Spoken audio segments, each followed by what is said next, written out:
The sun hung low over the horizon as Gunner's team loaded up the black jet. The week of intense training had taken its toll, but there was a sense of satisfaction among them. They had pushed their limits, grown closer, and learned more about how far they could go as a team.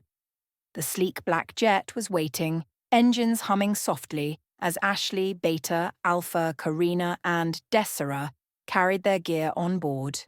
Nearby, Reagan Hayes, now donning the insignia of a lieutenant colonel, approached the group with her usual confident stride.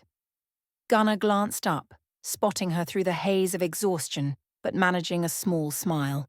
Reagan had been a trusted ally in the past, and seeing her now stirred memories of the old days. "Mind if I hitch a ride?" Reagan asked, a smirk tugging at the corners of her lips.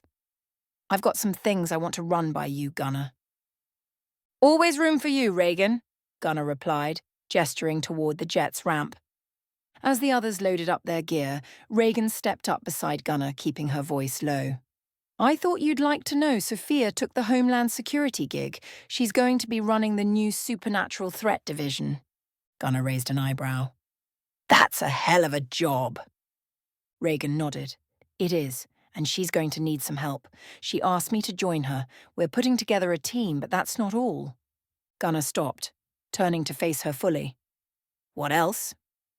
Reagan gave him a serious look, her tone softening. "Sophia wants Echo Division, as an off-the-books asset. No names, no records, just a number. She's thinking asset number 1. You'd be working behind the scenes, but officially, you wouldn't exist." Gunner crossed his arms, considering the weight of the proposal. "That's a big ask. My team's been through a lot, Reagan. I'll have to talk it over with them."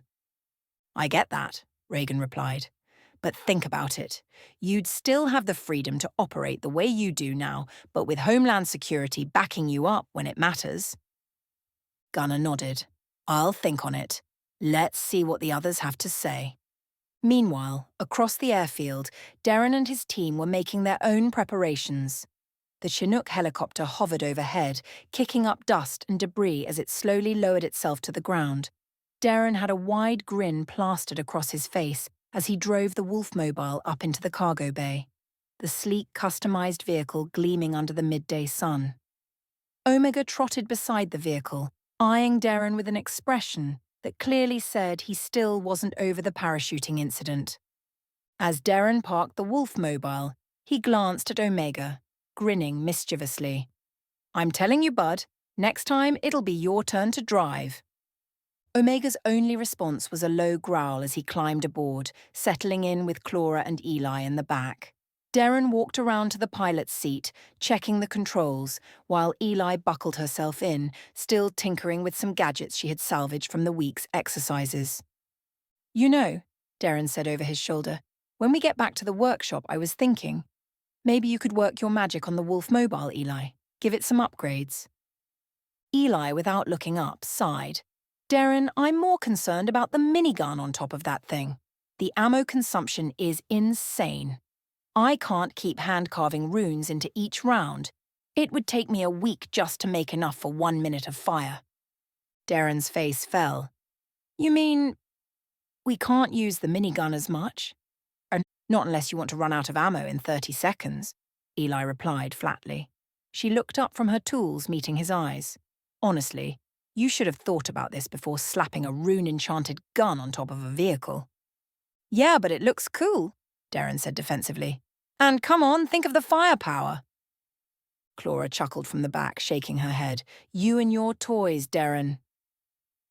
As the banter between the team continued, Omega settled down on the floor of the cargo bay, eyeing Darren warily every time the man glanced his way. Clearly the half-dire Wolf hadn't forgiven him for the parachuting debacle earlier in the week. "Don't worry, Omega," Darren said with a smirk. "I'll make it up to you. Maybe some treats when we get back?"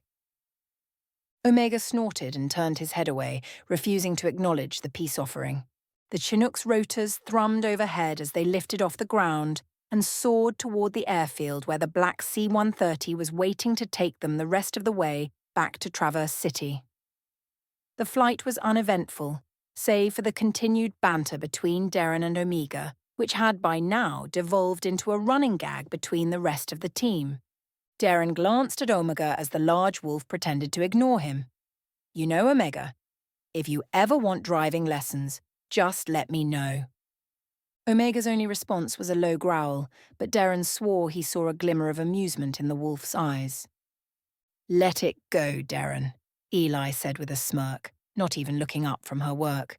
"You're never going to win him over." "You underestimate my charm," Darren replied with a grin. Clara rolled her eyes. "Yeah, that's worked so well with the wolf so far." After a smooth flight aboard the C-130, the team touched down at the small airfield near Traverse City. The large doors to the workshop were already open, and as the Wolf Mobile roared up the gravel driveway, the rest of the team was already there waiting. Gunner's team had arrived only minutes earlier, unloading gear and preparing for a well-deserved rest. Karina DeZera and Ashley were standing nearby, chatting about the week's exercises. Reagan, standing beside Gunner, offered a small wave as Darren drove the Wolf Mobile into the workshop, parking it with a satisfied grin. As the teams began to settle back in, the tension of the week's competitive war games dissolved into laughter and camaraderie once more. "Well, I think that's a wrap," Gunner said, looking around at his team with pride. "Hell of a week, people." Darren nodded in agreement, clapping Gunner on the back. "So, who's buying drinks tonight?" "I think you owe us after that ambush," Karina chimed in with a grin. All right, Darren conceded. "Drinks on me!" As the team laughed and began unloading gear, there was a sense of shared victory in the air. They had all faced challenges, both physical and mental, and come out stronger for it. The end of their week-long exercise had brought them closer, but as Gunner considered Reagan's proposition from earlier, he knew they had more difficult choices ahead. He would have to talk it over with the team, but deep down, he already knew what his answer would be. Echo Division was more than a team. It was a family. And no matter what the world threw at them next, they would face it together. After a couple of days to decompress, the team was gradually drawn back to the rhythm of the workshop. Each member had taken the time to recover and reflect on their experiences during the recent training at the NTC.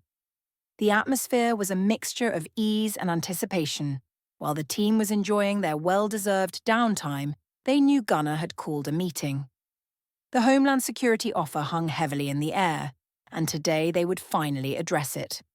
They gathered in the main briefing room, a space lined with old maps, tactical gear, and ancient texts, blending the old-world mystique with cutting-edge technology. Gunner, leaning against the long metal table in the center of the room, waited as everyone took their seats. His expression was thoughtful, but his eyes held that familiar intensity. Reagan had briefed him on the offer, but now it was time to get the input from the entire Echo Division. Once everyone was settled, Gunner spoke, his tone steady and direct. "All right, team. We've been offered an opportunity to work with Homeland Security, but there's a catch. We won't be officially acknowledged or protected. We'll be operating as an off-the-books asset. Asset number 1, they're calling us. That means no backup, no public recognition, and if anything goes sideways, we're on our own. Before I make any decisions, I want to hear your thoughts." Darren was the first to speak up, his tone skeptical. "So, let me get this straight. They want us to handle their dirty work without giving us any official support. That sounds like they're using us as a failsafe. If something goes wrong, they can just walk away and leave us to deal with the mess." Karina nodded, crossing her arms. "I have to agree with Darren. It sounds like they want us as expendable assets. We've fought hard to establish ourselves as something more than that. I don't like the idea of being a ghost team with no rights and no protection." Clara leaned forward, her expression intense but conflicted. "I see where you're both coming from, but think about the alternative. Without us, they'll use some other team that won't know what they're doing. If we're involved, we can control the narrative and ensure the right people are protected. We'd be doing the world a service." Eli, who had been listening quietly, finally spoke. "I agree with Clara. As much as I hate the idea of working off the grid, it might be our only shot at keeping the supernatural world contained. If we say no, they'll find someone else, Someone less experienced, more dangerous. We can't let amateurs handle this. DeSera nodded, considering Eli's words. It's true. We're the best at what we do, and we know how to deal with supernatural threats without making things worse. But it would mean constantly looking over our shoulders. We'd have no backup and no safety net. There was a pause as everyone absorbed the implications. Gunnar watched each of them, noting their reactions before he continued. This isn't just about our team.